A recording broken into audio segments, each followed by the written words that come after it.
एक समय हिंदी फिल्म की नंबर 1 एक्ट्रेस रह चुकी अमीषा पटेल के करियर में ऐसा क्या हो गया कि आज उन्हें बॉलीवुड में कोई काम नहीं देना चाहता। प्रियंका चोपड़ा ने अपने पति से छुपाया कैसा काला राज, पता चलने पर हो सकता है तलाक। पाकिस्तान किस तरह भारत को अंतरिक्ष यात्रा यानी स्पेस की रेस में पछाड़ रहा है, देखकर हो जाएंगे आप हैरान। और चाइना सीक्रेटली बना रहा है ऐसा हथियार जिससे भारत को भविष्य में हो सकता है बहुत ही बड़ा नुकसान। आखिर किस गलती के कारण हुआ गदर फिल्म की एक्ट्रेस अमीषा पटेल का करियर तबाह है। साल 2000 में आई कहो ना प्यार है से लोगों के दिलों पर छाई अमीषा पटेल गदर फिल्म के जरिए उस समय की सबसे बेहतरीन एक्ट्रेस मानी जाने लगी। लेकिन ऐसा क्या हुआ था कि अमीषा आसमान की ऊंचाइयों के करीब पहुंचते ही अचानक से खत्म हो गई। इसमें पूरी गलती खुद अमीषा की ही है, क्योंकि एक बार उन्होंने अपने माँ बाप तक पर कोर्ट केस कर दिया। जब अमीषा पटेल डायरेक्टर विक्रम भट्ट की फिल्म आप मुझे अच्छे लगने लगे में काम कर रही थी, तब उन्हें उस दौरान विक्रम भट्ट से प्यार हो जाता है, जो कि पहले से शादीशुदा है और उनसे 8 साल बड़े भी। इस रिश्ते से नाराज होकर अमीषा के पेरेंट्स ने उन्हें घर से निकाल दिया, जिसके बाद अमीषा ने मीडिया में जाकर ये बात कही कि उनके माँ बाप ने उन्हें मार मार कर घर से निकाल दिया है और उनका सारा पैसा भी हड़प लिया है। इस घटना के बाद अमीषा की हर तरफ बुराई होने लगती है और देखते ही देखते उनकी सारी मूवीज भी फ्लॉप हो जाती है, जिसके बाद आज ना इनके पास फिल्में हैं, ना माँ बाप है और ना ही वो प्यार है जिसके लिए इन्होंने सब कुछ छोड़ा। लेकिन इसी तरह प्रियंका चोपड़ा का भी सब कुछ छीन सकता है अगर उसके हस्बैंड को प्रियंका के काले राज के बारे में पता चल जाए तो। क्योंकि प्रियंका चोपड़ा की जिस सुंदरता के दीवाने हुए थे निक जोनस, वो नेचुरल नहीं बल्कि प्लास्टिक सर्जरी का कमाल था। बॉलीवुड अभिनेत्रियों के बीच प्लास्टिक सर्जरी कोई बड़ी चीज नहीं है और देसी गर्ल के नाम से जानी जाने वाली प्रियंका चोपड़ा ने भी अपनी सुंदरता कायम रखने के लिए कई बार प्लास्टिक सर्जरी का सहारा लिया है। निक जोनस से शादी के बाद लॉस एंजलिस में रह रही प्रियंका चोपड़ा ने एक बार इंटरव्यू में खुलासा करते हुए बताया था कि उन्होंने अस्थमा की वजह से अपनी नाक की सर्जरी करवाई है। लेकिन कुछ मीडिया हाउसेस के अनुसार प्रियंका ने एक नहीं बल्कि कई सर्जरीज करवाई है और इन्हीं सर्जरीज की बदौलत वो इतनी ज्यादा उम्र हो जाने के बावजूद भी इतनी खूबसूरत और यंग लगती है। लेकिन इसी प्रियंका की पड़ोसी देश पाकिस्तान साइंस में भारत से 2 कदम आगे है। इनफैक्ट भारत पाकिस्तान को स्पेस सेक्टर में पछाड़ रहा है। अगर मैं ये बात कहूँ तो आप मुझ पर हंसेंगे, लेकिन एक जमाना था जब ये तीनों स्टेटमेंट सच थे, क्योंकि पाकिस्तान भारत से पहले स्पेस में पहुंचा था। पर आज भारत पाकिस्तान से आगे कैसे निकला? एक हीरो की वजह से, जिसका नाम है विक्रम साराभाई, जिनको इंडियन स्पेस प्रोग्राम का फादर कहा जाता है।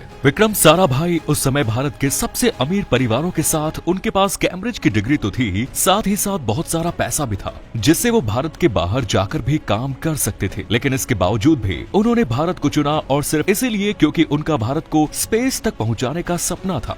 उस समय लोगों का सवाल था कि भारत जैसे गरीब देश को आखिर स्पेस प्रोग्राम की क्या जरूरत है। तब जवाब में विक्रम साराभाई ने कहा कि भारत एक गरीब देश है, इसलिए भारत को एक स्पेस प्रोग्राम की जरूरत है, क्योंकि स्पेस टेक्नोलॉजी में वो दमखम है जो भारत के विकास में मदद करके हमारी रियल लाइफ प्रॉब्लम को सॉल्व कर सकती है। आज के समय में देखें तो स्पेस प्रोग्राम्स की मदद से हमें मौसम का पूर्वानुमान हो जाता है, जिससे किसान खेती में उचित समय पर अपने फैसले ले पाते हैं। स्पेस प्रोग्राम्स की बदौलत ही हमें आने वाले साइक्लोन्स के बारे में भी पहले से पता चल जाता है। साथ ही स्पेस टेक्नोलॉजी की वजह से हम चाइना जैसे देश से अपनी बॉर्डर्स को सिक्योर रख पाते हैं और चीन अपनी लैब्स में भारत के खिलाफ एक बार फिर से कर रहा है खतरनाक काम। दरअसल एक ऐसी टेक्नोलॉजी आ गई है जिससे आप अपने बच्चे के फीचर्स अपनी पसंद के अनुसार तैयार करवा सकते हैं। इस टेक्नोलॉजी का नाम है जीन एडिटिंग, जिसे इजाद सिर्फ इसलिए किया गया था ताकि इसकी मदद से इंसानों के जीन्स में आई गड़बड़ी को ठीक किया जा सके। लेकिन हाल ही में चीन के एक रिसर्चर ने ऐसा दावा किया है कि उसने जीन एडिटिंग की मदद से दुनिया का पहला बच्चा पैदा कर दिया है। इस रिसर्चर का नाम ही जियांगकुई है, जिसका कहना है कि अभी उसने सिर्फ एक ऐसे तरीके से जीन एडिटिंग की है कि पैदा होने वाले बच्चे के शरीर में कभी भी HIV पनप नहीं पाएगा। इतना ही नहीं, उनके अनुसार आने वाले समय में वो जीन्स को पूरी तरह से बदलकर एक बच्चे के फीचर्स को आर्टिफिशियली डिजाइन कर देगा, जो सुनने में जितना अच्छा है, क्योंकि इस टेक्नोलॉजी के इस्तेमाल करके चीन भारत के खिलाफ बहुत ही खतरनाक सैनिक तैयार कर सकता है। एक तरफ जहां चीन की सरकार भारत के खिलाफ साजिश रच रही है, तो वहीं अमेरिकन कंपनी फोर्ड के मालिक ने अपनाया हिंदू धर्म। फोर्ड कंपनी के मालिक अल्फ्रेड फोर्ड का जन्म वैसे तो एक ईसाई परिवार में हुआ था, पर जब उन्हें भगवान कृष्ण के बारे में जानने को मिला, तब अल्फ्रेड को श्री कृष्ण का व्यक्तित्व इतना ज्यादा पसंद आया कि वे न सिर्फ श्री कृष्ण के अनन्य भक्त बन गए, बल्कि कृष्ण लीला में लीन होकर ईसाई से हिंदू धर्म में भी आ गए। इतना ही नहीं, इन्होंने अपना नाम अल्फ्रेड फोर्ड से बदलकर एम्बरिश दास कर लिया। और बेशुमार पैसा होने के चलते ये भारत में बन रहे श्री कृष्ण मंदिर के लिए करोड़ों रुपए दान भी कर चुके हैं, जो साबित करता है कि ये बहुत बड़े कृष्ण भक्त हैं। अब आप कृष्ण के भक्त हैं या न हो, मगर अभी तक आपने एटीएम से पैसे निकाले होंगे, मगर भारत के हैदराबाद में लोग एक एटीएम से सोना भी निकाल रहे हैं, क्योंकि हैदराबाद में गोल्ड सिक्का नाम की एक कंपनी ने भारत और पूरी दुनिया का पहला real time gold ATM install किया है,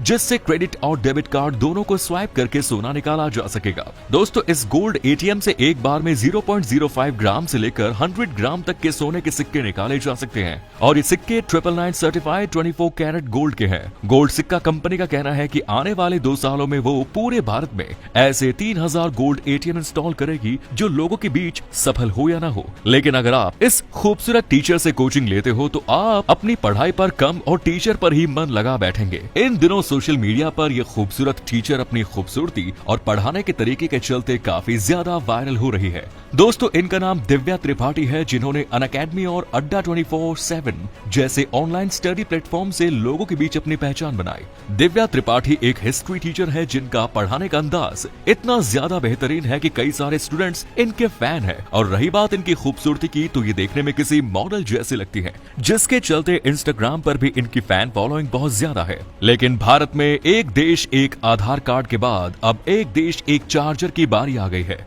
क्योंकि भारत सरकार ने महज एक चार्जर को छोड़कर अब तक इंडिया में इस्तेमाल होने वाले 1500 से भी ज्यादा टाइप के चार्जर्स को हमेशा के लिए हटाने का निर्णय ले लिया है। आज एप्पल, सैमसंग जैसी कितनी भी बड़ी कंपनी क्यों ना हो, इन सभी को अपने फोन्स के लिए एक कॉमन यूनिवर्सल चार्जिंग पोर्ट बनाना होगा। दोस्तों, इंडिया का one size fit all charger है USB Type-C चार्जर, और इंडिया ने स्मार्टफोन्स कंपनीज के बड़े बड़े स्कैम से निपटने के लिए ही ये ऐतिहासिक डिसीजन लिया है। 2020 में एप्पल ने अनाउंस किया था कि वो अब से आईफोन के साथ चार्जर्स को नहीं भेजेंगे, क्योंकि इसकी वजह से पैकेजिंग बॉक्स का साइज बढ़ जाता है। अब जैसे ही सैमसंग, शाओमी जैसे कंपनीज को इस एप्पल के इस कदम की जानकारी लगी, तब उन्होंने इस पॉइंट को उठाते हुए अपने ट्वीट्स के जरिए एप्पल का मजाक बना दिया। लेकिन एप्पल के इस मूव के बाद उसकी सेल्स और भी बढ़ने लगी, जिसके बाद वो अपने और भी नए मॉडल्स निकालने लगे, वो भी चार्जर के बिना। दोस्तों, यहाँ एप्पल ने अपने कस्टमर बेस को बता दिया कि बॉक्स में से चार्जर निकालने से नेचर का भला होने वाला है। दुनिया में ऐसी बहुत सी कंपनीज हैं जो पहले खुद प्रॉब्लम्स क्रिएट करती हैं और फिर उसी का सोल्यूशन हमें बेचने के लिए नए प्रोडक्ट्स लॉन्च कर देती है,